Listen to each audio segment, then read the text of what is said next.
आज जब दुनिया जीडीपी, सैन्य ताकत और प्रभाव की दौड़ में लगी हुई है, तो भारत की तरफ से एक सवाल खड़ा किया गया कि क्या किसी भी देश का सिर्फ शक्तिशाली होना ही जरूरी है, या यह भी जरूरी है कि वो देश जिम्मेदार भी हो।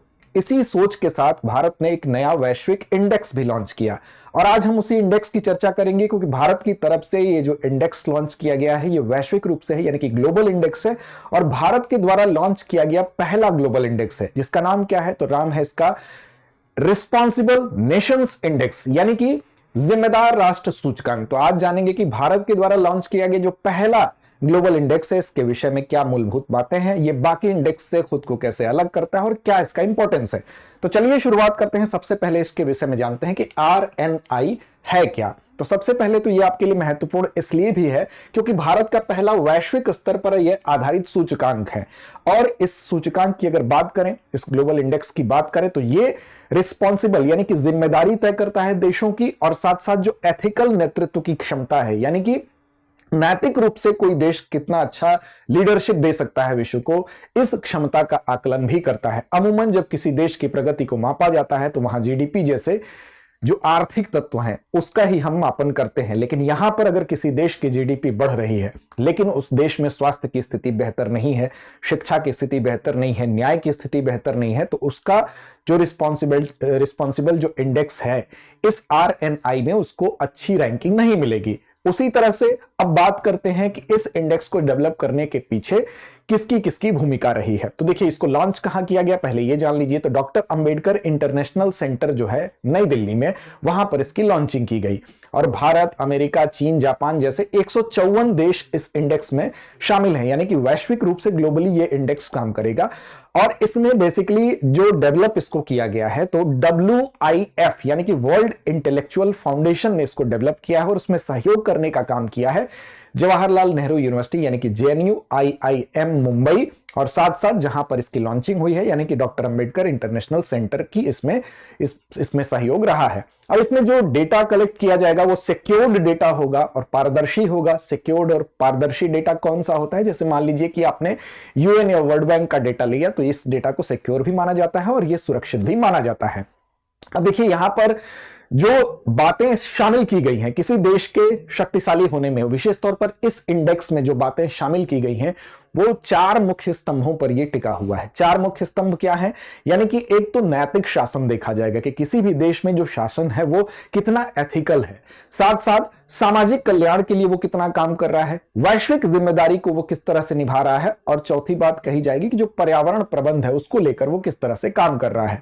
अब देखिए, किसी देश की जीडीपी जरूर बढ़ रही है, लेकिन जीडीपी बढ़ने के साथ साथ उस देश में गरीबी, असमानता, पर्यावरणीय नुकसान पे उतना ध्यान नहीं दिया जा रहा है। वहां पर जीडीपी अगर ये सारी चीजें होंगी तो क्या होगा? ऐसी दशा में उसको आरएनआई में अच्छी रैंकिंग नहीं मिलेगी। जीडीपी भले ही किसी देश की कम हो, लेकिन वहां पर न्याय व्यवस्था ठीक ठाक है, पर्यावरण के संदर्भ में वहां पर होने वाले प्रयास बेहतर हैं, वहां पर वैश्विक सहयोग बेहतर है, यानी कि वर्ल्ड लेवल पे जो कोऑपरेशन है वो बेहतर है, तो आरएनआई में उसको स्कोर बेहतर मिलेगा। तो यहां पर कुछ बातें तय की गई, जैसे कि पर्यावरणीय, अगर जैसे आंतरिक जिम्मेदारी की बात कर ले, किसी भी देश की आंतरिक जिम्मेदारी सबसे पहले तय कर दी गई। आंतरिक जिम्मेदारी का मतलब यह हुआ कि वो अपने देश के अंदर वो देश क्या करेगा?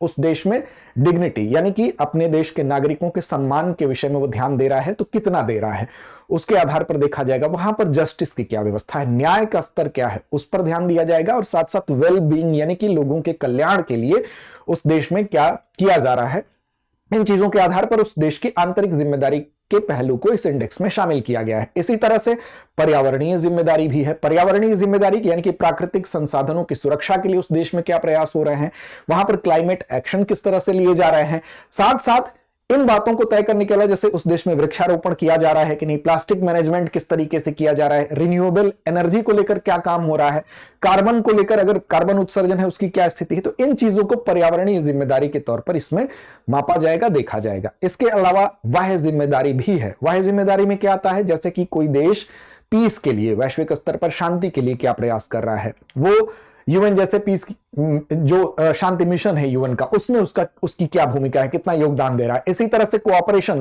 बाकी देशों के साथ सहयोग किस तरह से कर रहा है। अगर कहीं युद्ध या युद्ध जैसी परिस्थितियां बन रही हैं तो उसको रोकने में, उसको समाप्त करने में उस देश की क्या भूमिका रह रही है। तो इन चीजों को भी इसमें कंसीडर किया जाएगा। जैसे यूएन मिशन में अगर कोई देश योगदान दे रहा है, या ग्लोबल हम कह सकते हैं स्टेबिलिटी में वो योगदान दे रहा है, युद्ध जैसी परिस्थितियों को रोक रहा है, जलवायु समझौतों में भागीदारी दे रहा है, तो इसका मतलब कि वो वैश्विक स्तर पर भी बेहतर है, तो उसका स्कोर इसमें बेहतर होगा, यानी कि रिस्पॉन्सिबल जो नेशंस इंडेक्स है उसमें उसका स्कोर बेहतर होगा। तो इन सभी पक्षों को इसमें शामिल किया गया है। इसकी अगर इंपॉर्टेंस की भी हम बात करेंगे कि इसका महत्व क्या है, और यह भी बात करेंगे कि इसमें रैंकिंग पहली बार चूंकि ये जारी हुआ है तो इसमें रैंकिंग पहली, दूसरी, तीसरी किसकी और भारत किस पायदान पर है। लेकिन उससे पहले आपके लिए एक बेहतरीन सूचना भी दे दें आपको कि हम आपके लिए एक शानदार कोर्स लेकर आए हैं। वो कोर्स इसलिए है क्योंकि अभी तक अगर आपकी तैयारी आप शुरू नहीं कर पा रहे हैं, या आपको यह समझ नहीं आ रहा कि कैसे तैयारी शुरुआत की जाए, बुनियाद कैसे मजबूत की जाए, तो उसके लिए आपके लिए बेस्ट कोर्स है जीएस स्टूडियो फाउंडेशन। हमारा ये लाइव ऑनलाइन कोर्स है। इस कोर्स के माध्यम से आप अपने घर से अपनी तैयारी को अंजाम दे सकते हैं, शुरुआत कर सकते हैं, और आपकी जो जीएस की बुनियादी तैयारी है, प्रीलिम्स से लेकर मेंस तक की तैयारी, वो कंप्लीट रूप से इसके माध्यम से होगी। साथ ही साथ इसकी कोर्स सबसे आकर्षक चीज इसकी फीस है 24,999, और ये फीस 20 की फीस नहीं है, क्योंकि जब आप बाद में ऑफलाइन बैच में एडमिशन लेने आएंगे तो ये पूरी फीस वहां पर एडजस्ट कर दी जाएगी। इस कोर्स की ढेर सारी विशेषताएं इसको और आकर्षक बनाती हैं। देख तो हिंदी, इंग्लिश और इंग्लिश तीनों माध्यम में ये कोर्स है। इसके अलावा 1250 प्लस घंटों की क्लासेस मिलेंगी आपको, 18 टेस्ट देने को मिलेंगे, प्रीलिम्स और मेंस दोनों के आपको। साथ साथ करंट अफेयर का एक बड़ा पोर्शन जो होता है 2 साल के करंट अफेयर्स को इसमें कवर किया जाएगा, और वो भी आपको प्रिंटेड मटेरियल के साथ क्लासेस की एक्सेस भी प्रदान की जाएगी। तो ये सारी खूबियां हैं। इसके अलावा अगर बात करें हम तो AMITABH अमिताभ, इस कोड का, कूपन कोड का इस्तेमाल आप दृष्टि लर्निंग ऐप को डाउनलोड करेंगे, वहां से इस कोर्स को परचेज करने के लिए जाएंगे, ये इस कोड का इस्तेमाल करेंगे तो अतिरिक्त छूट आपको मिलेगी। बैच की बात कर ले, हिंदी माध्यम का 3 फरवरी से, इंग्लिश मीडियम 4 और इंग्लिश मीडियम का 5 फरवरी से शुरू हो रहा है। कूपन कोड अमिताभ से आपको इस फीस में भी अतिरिक्त छूट मिलेगी। अब बात करते हैं कि इस इंडेक्स की इंपॉर्टेंस क्या है, इस इंडेक्स का महत्व क्या है, और इसमें किसको कौन सी रैंक मिली। देखिए, अगर महत्व की बात करेंगे तो पूरे वैश्विक स्तर पर अब तक विकास को मापने के जो अलग अलग और परंपरागत पैमाने थे, जैसे जीडीपी था, उस चीज के अलावा वैश्विक संवाद को बढ़ावा मिलेगा नैतिकता के क्षेत्र में देशों का मापन करने के लिए और लोगों की जिम्मेदारी को तय करने के लिए। विशेष तौर पर नैतिक शासन किसी देश में कैसा है, सामाजिक कल्याण किसी देश में किस तरह का है, पर्यावरणीय प्रबंधन किस तरह का है, और वैश्विक जिम्मेदारी कैसे वो देश निभाता है, तो इसको लेकर एक वैश्विक संवाद होगा। तो सबसे बड़ी चीज ये है, और वैश्विक प्रयास जो कि लोगों के कल्याण के लिए होते हैं, जैसे खाद्य सुरक्षा हो गया, उसकी दिशा में भी एक बेहतर प्रयास की तरफ ये लोगों को उत्सुक करेगा। साथ साथ स्थायी और सतत नेतृत्व, यानी कि लीडरशिप ऐसी डेवलप की जाए जिसमें एथिकल भी उसमें जो हम कह सकते हैं तत्व हो। तो एक तरह से वैश्विक और वैश्विक सुरक्षा के साथ साथ हम कह सकते हैं स्थायी और सतत नेतृत्व की बात करता है। मतलब नेतृत्व ऐसा हो कि किसी की कीमत पर ना हो, किसी को नुकसान पहुंचा के ना हो। मूल्य आधारित समझ विकसित होगी, यानी कि जो वैल्यूज हैं, वैल्यूज में जैसे समानता हो गया, पर्यावरणीय सुरक्षा हो गया, मानवाधिकार हो गया, ये सभी क्या है, ये वैल्यूज हैं। तो वैल्यूज आधारित हम कह सकते हैं एक समझ विकसित करने में भी, मूल्य आधारित समझ विकसित करने में भी इस इंडेक्स की अपनी भूमिका होगी। अब देखिए, इस इंडेक्स को पहली बार जारी किया गया है, तो पहले पायदान पर अगर आप देखेंगे तो कुल 10 स्थान में अगर आप देखेंगे तो 9 यूरोपीय कंट्रीज हैं। इसका मतलब क्या है कि यूरोप की ये ताकत को बताता है कि यूरोप में जो संस्थागत नैतिकता है कि उसका स्तर कितना बेहतर है। साथ साथ पहले पायदान पर अगर आप देखेंगे तो सिंगापुर, दूसरे पर स्विट्जरलैंड, तीसरे पर डेनमार्क आपको दिखाई देगा। हालांकि साइप्रस चौथे पर है और उसके बाद पांचवें स्थान पर आपको स्वीडन दिखाई देगा। तो 5 स्थान ये हो गए। अब सवाल आपके मन में उठ रहा होगा कि भारत की स्थिति क्या है, तो भारत की स्थिति एशिया में सबसे शीर्ष पर भारत है, और वैश्विक रूप से देखेंगे तो भारत का स्थान 16वां है। तो याद रखेंगे, भारत 16वें स्थान पर है, और साथ साथ एशिया में शीर्ष स्थान पर भारत काबिज है। अब यहां पर यूरोप की इसमें 10 में 9 देश हैं टॉप 9 में अगर आपको दिखाई दे रहे हैं। इसका मतलब कि अगर हम देखें अगर कॉन्टिनेंट वाइज, तो यूरोप की स्थिति काफी बेहतर दिखाई देती है। अब देखिए, यहां पर इस इंडेक्स का, ये इस तरह के सारे इंडेक्स का वैश्विक रूप से क्या मतलब होता है, तो इन पैमानों के आधार पर एक नए प्रकार का ये इंडेक्स है, भारत के द्वारा ग्लोबली लॉन्च किया गया पहला इंडेक्स है, इसलिए ये इंपॉर्टेंट है। चलेंगे अभ्यास प्रश्न की तरफ, लेकिन उससे पहले आपके लिए एक और बेहतरीन सूचना यह है कि रिपब्लिक डे यानी कि गणतंत्र दिवस के अवसर पर हम आपके लिए लेकर आए हैं दृष्टि आईएएस की तरफ से रिपब्लिक डे सेल, जिसके अंतर्गत आपको हमारे ऑनलाइन कोर्सेज पर मिलने वाली है 50% तक की छूट।